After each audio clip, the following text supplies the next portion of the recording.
Hello and welcome to another video. I'm making them again. Yay! And the people rejoice. This is my best friend.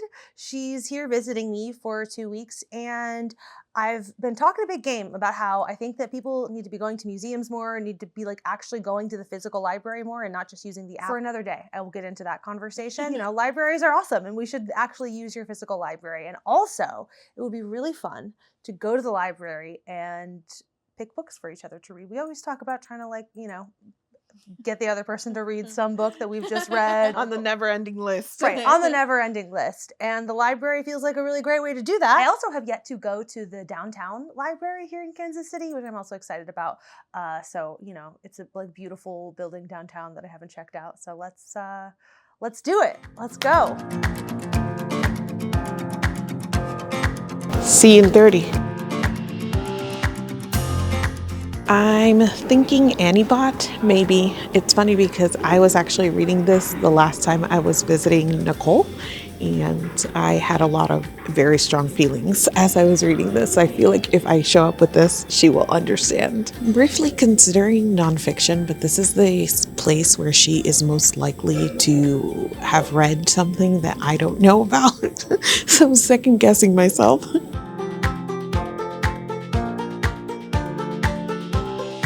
Catherine M. Valenti is one of my favorite authors, and I don't know what, if anything, Nicole has read from Valenti. I feel like she will appreciate this. It is short, it is very compulsively readable, it is very voicey. I also see Born by Jeff Vandermeer, but I have a feeling she's read this one before. I very interestingly ended up with two books that I would like file away in similar categories. Science fiction-y things that are slightly devastating, a little hopeful. I think I'm gonna make a game day decision here. We'll see what happens. She gave me The Past is Red, extremely on brand. There's like 800 favorite books of hers that I haven't yet read. I'm thrilled actually that it's one of them, and I'm so excited to read this, and I appreciate you choosing a short book for me. Very, very respectful, very demure, very mindful. Love you.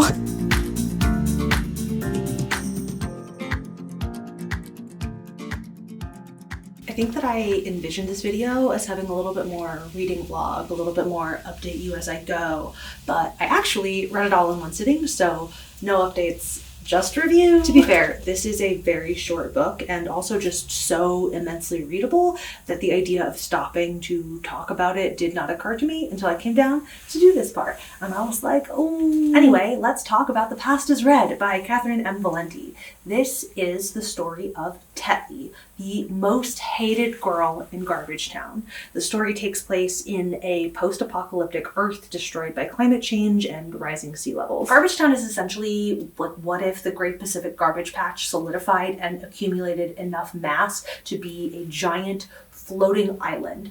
That giant floating island of garbage is where the bulk of what remains of human civilization now resides, and it consists of enclaves defined by the primary trash of that neighborhood. So Tetley starts the novella living in Candlehole, which honestly to me sounds like the best place to live in Garbage Town, though the like upper echelon of Garbage Town society, such as it is, actually lives in Electric City. In spite of being post-apocalyptic, this world is very quirky and weird.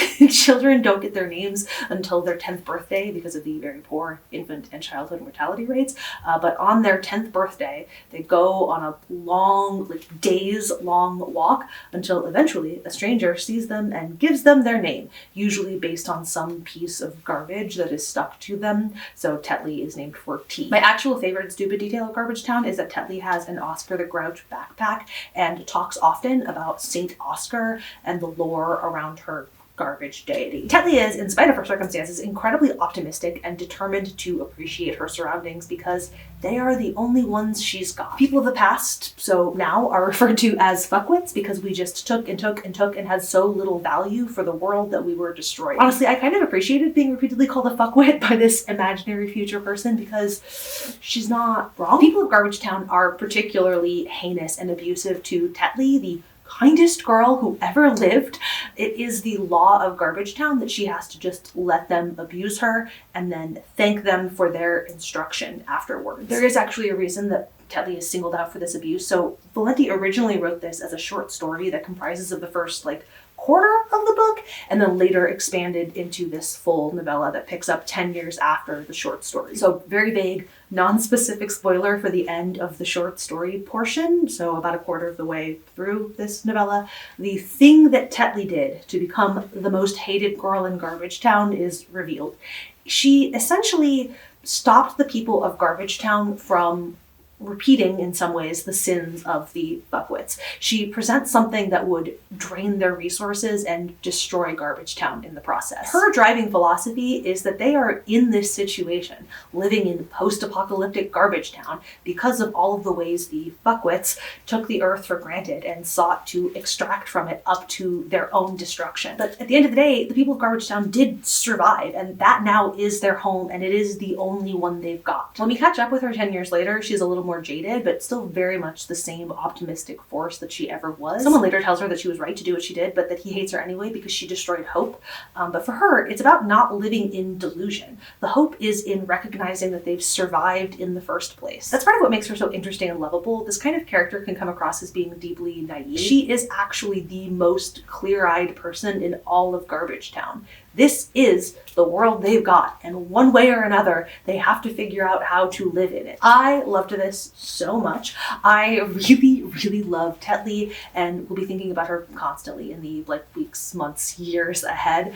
I loved all the things that this book had to say about resilience and climate change and the choices that we make when it feels like there are no choices to be made. Having my bestie here, we've obviously been yapping nonstop about big and small things, and we were talking recently about this idea of what people, humans, are actually capable of enduring, and how good and bad things have a way of eventually just becoming the new baseline.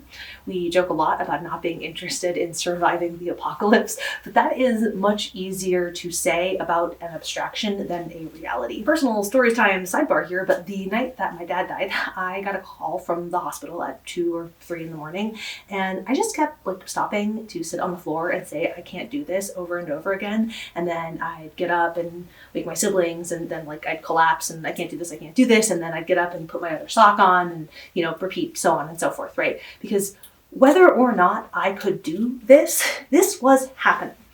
My dad was dying regardless of what I did, so I might as well put my fucking socks on. I think about this all the time because I meant that with every cell in my body. I could not do this. And somehow, here I am, 2.5 years later, doing this, living in a world where he no longer exists, because it was either that or lay down and die, which I considered, but ultimately wasn't a real option. I am not trying to say that my dad dying and an apocalyptic climate disaster are the same thing. What I am saying is that for better or worse, you actually have no idea what you are capable of surviving, and that at a certain point, wishing for a different reality is a trap. I bring my dad up mostly to emphasize that it's a trap I've recently become very well acquainted with, but a trap all the same. You can try to improve the reality that you are in, but there's no going back to a life that you have lost once you have lost it. That is core to Tetley's approach to life. She can talk about how much the fuckwits sucked, but she cannot unfuck the world. You can improve the world that you are in, but in order to do that, you have to first be very honest about that reality. There's a way in which being realistic about the actual challenges that you face is ultimately the most optimistic thing you can do. I think that there are certain kinds of longing that keep you from doing the real work of improving the real world. There are so many books that this reminded me of, but this idea that there is no world but the one that you're in is a central point for the His Dark Materials trilogy, some of my personal all-time favorites. Valenti is one of Mari's favorite authors, and I have only read one of her books before this one, so I know that that is why, or at least a big part of why, she picked this book for me to read. I read Space Opera back in 2019, and I gave it 3 stars because I enjoyed it, and the writing was fun, and I had fun with it, but I did not feel invested in the stakes, and ultimately found it somewhat hollow and forgettable. I think part of why this book worked for me is because it's a very tightly focused character study. Stuff happens, and there are little mysteries that you're waiting to see unfold, what did Tetley do? But mostly this is about Tetley. And I think that whether this book works for you will come down to whether or not you can get invested in her as a person. I was and remained very deeply invested, and this was an easy 5-star book. I could talk about it all day. I cannot wait to read it again. Major props to my bestie for picking a book that will probably be on my favorite reads of the year. I went in a really different direction with my pick for her, but you should go watch that video on her channel. I especially want to call your attention to the beginning of this video when I was so excited to check out the central branch of the library. And that's all I'm gonna say about that. This was a lot of fun, and I want to make a habit of this every time she comes to visit. I just like love going to the library. Digital stuff is great and all, but like you should go to your actual physical library. Like I said, I could talk about this book all day, so if you have read it, I would love to keep talking about it in the comments. Okay, bye. Hello. Nailed it. Welcome back to my YouTube channel, everybody. Don't forget to like, comment, subscribe. Honestly, I could be out of frame in every shot. I just forgot how to use a camera. Good luck to me. Good luck to me in the future. Bye.